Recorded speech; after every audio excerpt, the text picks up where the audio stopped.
मेरे फोन में मतलब डायरेक्ट कॉल कीजिए ना। 1 मिनट, मैं तेरे ऊपर एक्शन लूंगा। अभी मैं खुद आपके साथ बोल रहा हूँ कि आप मुझे डायरेक्ट कॉल बताती है ना। आपको डेरिंग हुआ है क्या? सर मेरे तो कारवाई जो किया है मुझे कैसे पता है सर? अजित पवार हे अधूनमधून शिस्तीच्या नावाने गुरगुरत असतात।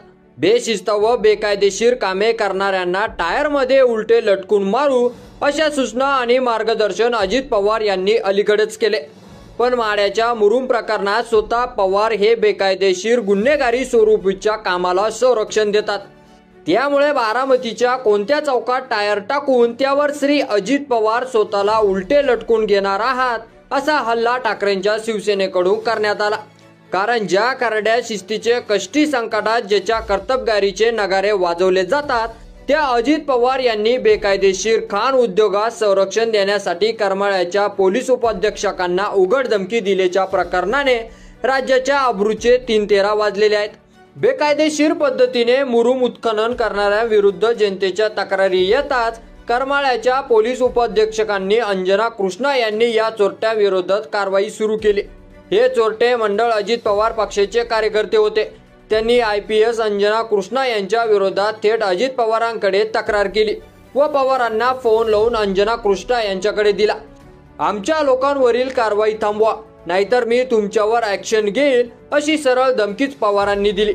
मी राज्याचा उपमुख्यमंत्री आहे, तुम्ही मला ओळखत नाही काय असे अजित पवार म्हणाले।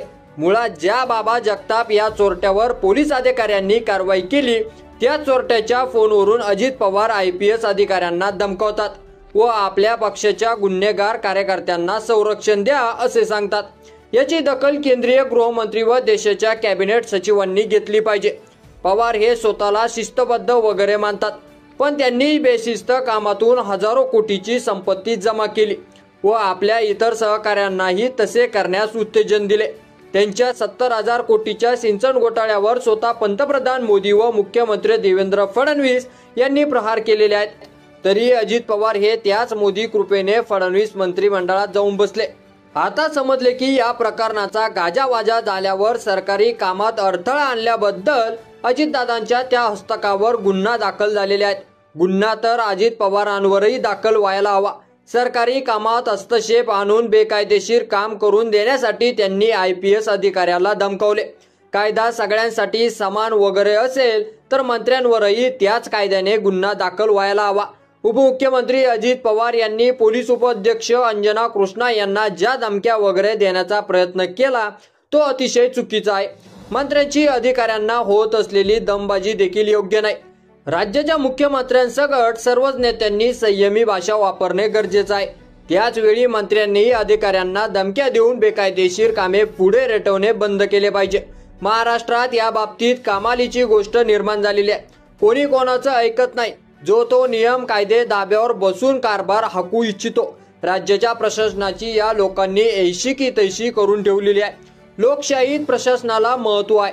प्रशासन हे लोकशाहीचे आजच्या काळात एक अत्यंत महत्त्वाचे अंग आहे। मंत्र्यांनी बेकायदेशीर कामांना नाही म्हणायला हवे आणि प्रशासनांनी देखील सततच्या नकारपणा देण्याचे थांबायला हवे, तर राज्य चांगलं चालेल। पण मोदी राज्यात तर सर्व खेळच निराळा। भ्रष्टाचार खतम करायला निघालेल्या पंतप्रधान मोदी यांनी महाराष्ट्रातील उपमुख्यमंत्र्यांच्या धमकी प्रकरणावर आता निदान स्वतःचे तरी कान उपटून घ्यायला हवेत की यावर तुमचं मत कमेंट करून नक्की कळवा आणि चॅनलवर नवीन असाल तर चॅनलला सबस्क्राइब करा। धन्यवाद।